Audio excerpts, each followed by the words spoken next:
यदि मैं कार्य करूंगा तो मेरे शत्रु होंगे, आलोचक भी होंगे। इसलिए वो लोकगीत में जो बात कही गई है वो सही कही गई है। यदि आप काम करेंगे तो आपके कई आलोचक होंगे, कई बुरे भला कहेंगे, उसमें विचलित होने की जरूरत नहीं। कृष्ण तुम्हें काम करना है, तुम्हें कौरव भी गालियां देंगे, पांडव भी गालियां देंगे, आने वाले युग कई बात में करेगा भी, शायद ऐसी भी स्थिति बन जाए कि तुम्हें अपने जन्मभूमि को छोड़ना पड़े, रण छोड़ के लाना पड़े। युद्ध तो रण छोड़, इससे बड़ी गाड़ी तो कुछ होती नहीं, मगर वो रण छोड़ के क्या रहा। द्वारिका में जाकर बसे गुजरात में आदिवासियों के बीच। प्रश्न ये नहीं था, प्रश्न ये था कि उनका इस लोक में कुछ कार्य था। यदा यदा धर्मस्य ग्लानिर्भवति भारत अभ्युत्थानमधर्मस्य तदात्मानं सृजाम्यहम्। जब जब भी ज्ञान और चेतना धूमिल हो जाएगी तब तक मुझे जन्म लेना ही पड़ेगा, लूंगा और ज्ञान और चेतना को वापस जागृत करके फिर किसी और लोक में चला जाऊंगा।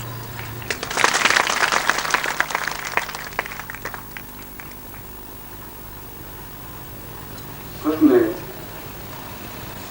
सांदीपन को कहा कि अगर आप आज्ञा देते हैं तो मैं अपने लोक में, अपने स्थान पर, अपने मथुरा जाता हूं, मगर मेरे शत्रु बहुत, अघासुर, बकासुर, कंस, रोग, कौरव, दुर्योधन, मुझे समझने वाले तो है ही नहीं, और वास्तव में कृष्ण को समझा ही नहीं। जिंदा गुरु को, जिंदा व्यक्तित्व को योग और पीढ़ियां नहीं समझती। हम केवल इतने गए बीते हैं कि मरे हुए व्यक्तियों की पूजा करना, श्राद्ध करना, आरती उतारना अपना धर्म समझने लगे। जिंदा व्यक्तियों को पूजना हमारा धर्म नहीं रहा। हमने कृष्ण को गालियां दी, और कृष्ण गीता में अर्जुन को कह रहा है कि अर्जुन ये सब तो नहीं समझ रहे, मगर तू तो समझ, मैं तेरा साथ नहीं हूं, मैं रथ चलाने वाला मामूली व्यक्ति नहीं हूं। अब मैं अपने मुंह से नहीं बता सकता कि मैं क्या हूं, मगर तुम फिर भी समझ तो सही कि मैं कौन हूं। और अर्जुन कह रहे आप मेरे मित्र हैं। उन्होंने कहा मैं मित्र नहीं हूं तुम्हारा,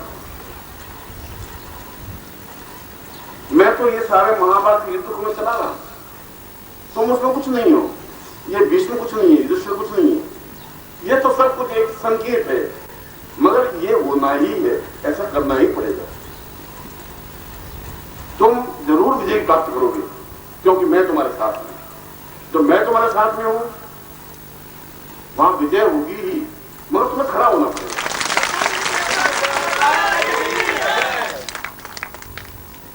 और सारी गीता और कुछ नहीं, केवल अर्जुन को ये समझाने की क्रिया है कि मैं क्या हूं, और मैं इसलिए क्या हूं कि तुम्हारे जन्म चक्षु मेरे जैसे व्यक्ति को देख नहीं पा रहे अर्जुन।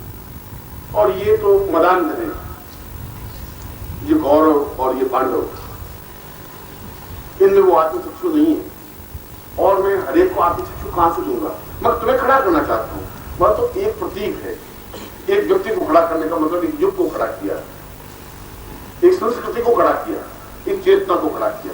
अर्जुन को खड़ा करना अपने आप में कोई बहुत बड़ी बात नहीं थी। वह तो एक, मैं अगर मान लो तुम्हारे पूरे लोगों को आप हल्ला कर रहे हो, क्लास में 40 लड़के हल्ला कर रहे हैं, तो बहुत समझदार अध्यापक 40 लड़कों को बाहर डांटेगा नहीं, एक लड़के बुला के थप्पड़ मार देगा तो 39 लड़के अपने आप से हो जाएंगे। तो एक अर्जुन को खड़ा करने की क्रिया का मतलब है उस युग को खड़ा करने की क्रिया कर रहे हैं। और अर्जुन कह रहा है कि मैं युद्ध नहीं कर सकता, मैं कुछ कर नहीं सकता, मुझमें कायरता है, बुद्धि है, मैं क्या करूंगा, कैसे करूंगा। और कृष्ण अपना विराट रूप दिखाए। अंत में वो यो समझाते हैं कि तू यो समझ ले कि सारी नदियों में मैं गंगा नदी हूं, बस अब यो समझ, सारे वृक्षों में मैं पीपल का पेड़ हूं, मैं मनुष्यों में पुरुषोत्तम हूं, मैं 2 हाथ 2 पांव वाला खाली कृष्ण ही नहीं हूं, वासुदेव ही नहीं हूं, मैं बहुत व्यक्तित्व हूं और जीवित व्यक्तित्व हूं। अगर अभी अर्जुन तुम मुझे नहीं पहचानेगा तो आने वाली पीढ़ियां और तुम बहुत बड़े चिंतन में डूब जाओगे कि हमने उस आदमी के साथ न्याय नहीं किया।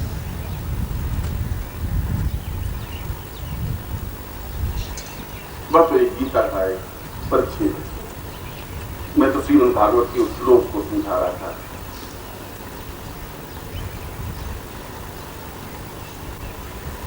सांदीपन ने कहा कि फिर भी तुम मांग लो, जो कुछ तुम चाहते हो वो मांगो। फिर तुम शिष्य हो, मेरी सेवा की है, जब मुझसे लकड़ियां काट के लाए, रोटी बनाई है, मेरे पैर दबाए हैं, मेरी सेवा की है, और मेरा धर्म और कर्तव्य यह है कि मैं तुम्हें दूं। नहीं दूंगा तो मेरी भी मुक्ति नहीं होगी, मोक्ष नहीं होगा। और तुम नहीं लोगे तो ज्ञान मेरे शरीर के साथ ही समाप्त हो जाए। इसलिए तुम जो चाहते हो वो मांगो। कृष्ण तो तब तक मंत्र, तंत्र, योग, दर्शन, मीमांसा, आयुर्वेद सब कुछ सांदीपन से सीख चुके। ऐसा कोई चेतना थी नहीं, ऐसा कोई ज्ञान था ही नहीं जो सीखना बाकी था। उनसे और क्या सीखते थे, मगर उस गुरु की विराटता को अपने अंदर समाहित नहीं कर पाए। गुरु को देखा था, उनका जो विशाल व्यक्तित्व है, पूरे ब्रह्मांड में विचरण करने वाला व्यक्तित्व है, उसको अपने अंदर समाहित करने की क्रिया नहीं थी। गुरुत्व को अपने अंदर स्थापित करने की क्रिया नहीं थी। सीखा, सीखने का मतलब है दो चीज अलग अलग होंगी। सीखा तब जाएगा जब दो अलग अलग चीजें होंगी, एक सामने सुनने वाला, एक बताने वाला। जब दो है तब एकात्म नहीं होता। एकात्म में दो अलग हो नहीं सकते। और अभी तक तो कृष्ण मन में सोचा कि इन्होंने अलग खड़े होकर के मुझे सब सिखाया है, इसलिए मैं शिष्य हूं, ये गुरु है। मगर मैं खुद पूर्ण तो प्राप्त तो तब करूंगा जब इनको पूरे शरीर को अपने अंदर आत्मसात करूंगा।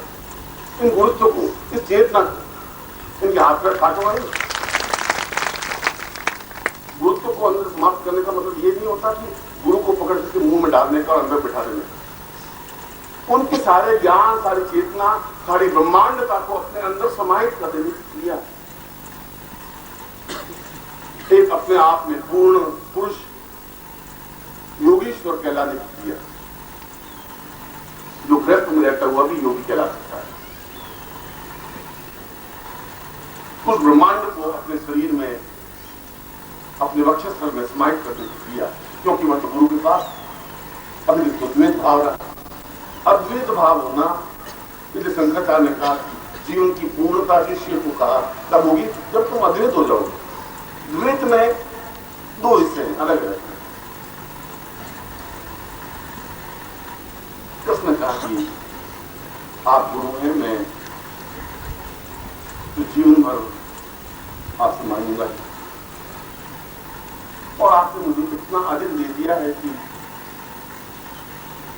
मेरी यथाशक्ति मैं इस पृथ्वी लोक पर वो सब कुछ करूंगा जो मैं कर सकूंगा। मगर फिर भी तो आपकी आज्ञा है, तो आपका संपूर्ण गुरुत्व,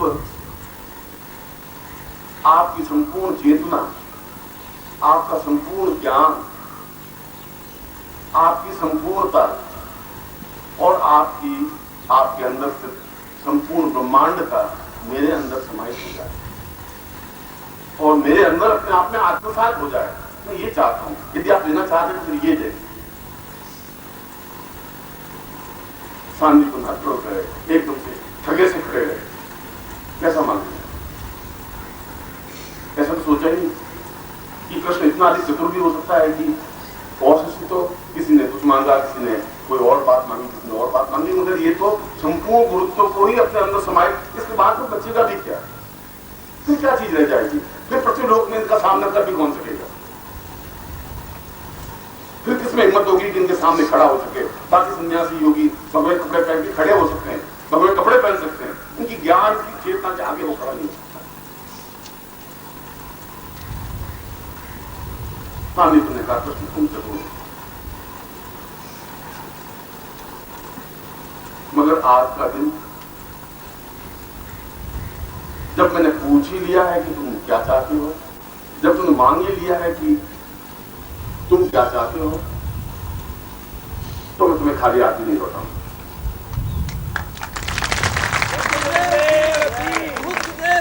और यह देने के बाद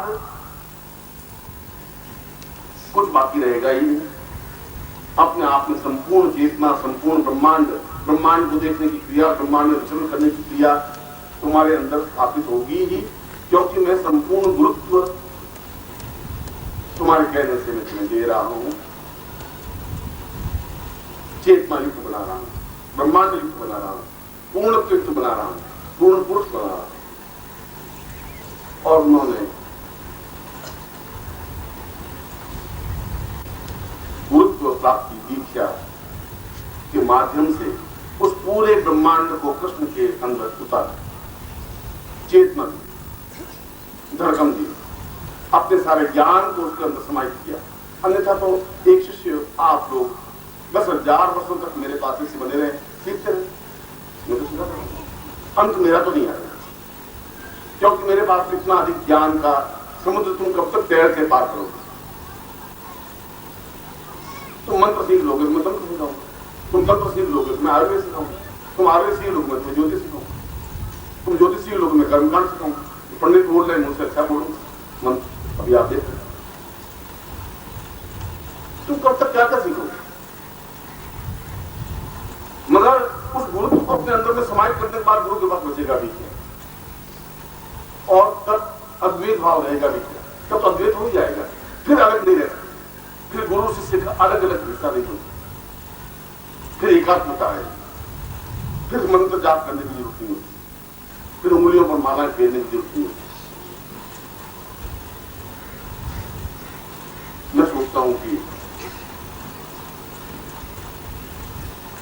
काल चक्र तो निरंतर गोलाई में प्रवेश होता रहता है। जो क्षण जाता है वो क्षण वापिस घूमता घामता आता ही। जो अद्वितीय व्यक्तित्व तिरोहित होता है, किसी लोक में जाता है, उसको वापिस इस लोक में जन्म लेना ही पड़ता है। ये अलग बात है कि जन्म लेने की क्रिया उसके हाथ में होती है, 2000 साल बाद ले या 5000 साल बाद ले, कहां जन्म ले और जीवन में क्या करे। और मैंने कहा कि यदि द्वापर जैसे युग में कृष्ण को नहीं समझ पाए तो कलयुग में भी आप लोग नहीं समझ पाए। मगर समझना और नहीं समझना तो एक अलग बात है। उस क्षण को उतारना गुरु का एक कर्तव्य है। मैं सांदीपन के उस क्षण को, जिस क्षण में उन्होंने, जिस क्षण के साथ अपने पूरे ब्रह्मांड को, अपने पूरे गुरुत्व को शिष्य में, कृष्ण में समाहित किया था, जिस साधना के माध्यम से, जिस दीक्षा के माध्यम से, जिस गुरुत्व, संपूर्ण ब्रह्मांड गुरुत्व दीक्षा के माध्यम से श्रीमद् भागवत में इसका पूरा उल्लेख है और गोपनीय तरीके से उल्लेख है कि ये दीक्षा कैसे दी जाए। मामूली दीक्षा नहीं, अपने आप में तलवार की धार पर चलने वाली दीक्षा है, अपने आप को पूरी तरह से शिष्य के अंदर समाहित कर देने की दीक्षा है। और मैंने 3 दिन पहले तुमसे वायदा किया कि तुम्हें मैं बहुत कुछ देना चाहूंगा और आज मैं अपने आप को तुम्हारे हृदय के अंदर पूरी तरह से उतार देने की दीक्षा दूंगा।